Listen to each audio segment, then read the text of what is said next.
Files വരുന്ന സമയത്തും നമ്മൾ ആദ്യം അത് വെരിഫൈ ചെയ്യും. വെരിഫൈ ചെയ്യുന്ന സമയത്ത് തന്നെ നമുക്ക് ഏകദേശം അറിയാൻ പറ്റും ഈ സ്റ്റുഡൻറ്റിന് എന്തൊക്കെ പ്രശ്നങ്ങളുണ്ട്.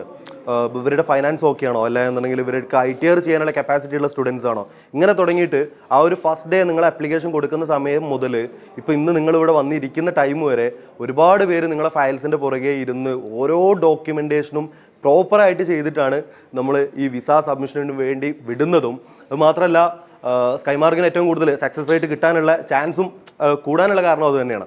അപ്പോൾ അതുകൊണ്ട് തന്നെ ഇപ്പോൾ നിങ്ങളുടെ കൗൺസിലർ മാത്രമായിരിക്കാം നിങ്ങൾക്ക് പോയിന്റ് ഓഫ് കോൺടാക്റ്റ്, അതുപോലെ നമ്മളെ ജിതിൻ സാർ ഉണ്ടാവാം. പക്ഷെ ഇതൊന്നും അല്ലാതെ ഇതിൽ എൻ്റയർ ടീം നിങ്ങളുടെ ഓരോ ഫയൽസിലും ഇൻവോൾവ് ആണ്. സാധാരണ എല്ലാ സ്റ്റുഡൻസിനും സംഭവിക്കുന്ന കാര്യമാണ്. പാർട്ട് ടൈമിൽ ഫോക്കസ് ചെയ്യും, അവരുടെ ക്ലാസ്സസ് എന്ത് ചെയ്യും, അസൈൻമെൻറ്റ് പ്രൊജക്ട്സിലൊക്കെ അവർ ഫെയിലാവും.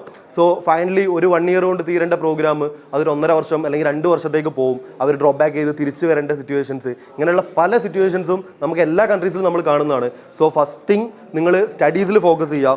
വൺസ് നിങ്ങൾക്ക് നിങ്ങളുടെ മാസ്റ്റേഴ്സ് ഓർ ബാച്ചിലേഴ്സ് അത് കംപ്ലീറ്റ് ചെയ്യുവാണെങ്കിൽ, ഏത് കൺട്രിയാണോ ഫോറിൻ കൺട്രി നിങ്ങൾ കംപ്ലീറ്റ് ചെയ്യുവാണെങ്കിൽ നിങ്ങൾക്ക് നല്ല ബെറ്റർ സാലറിയിൽ നിങ്ങൾക്ക് വർക്ക് ചെയ്യാനുള്ള ഓപ്ഷൻ ഉണ്ട്.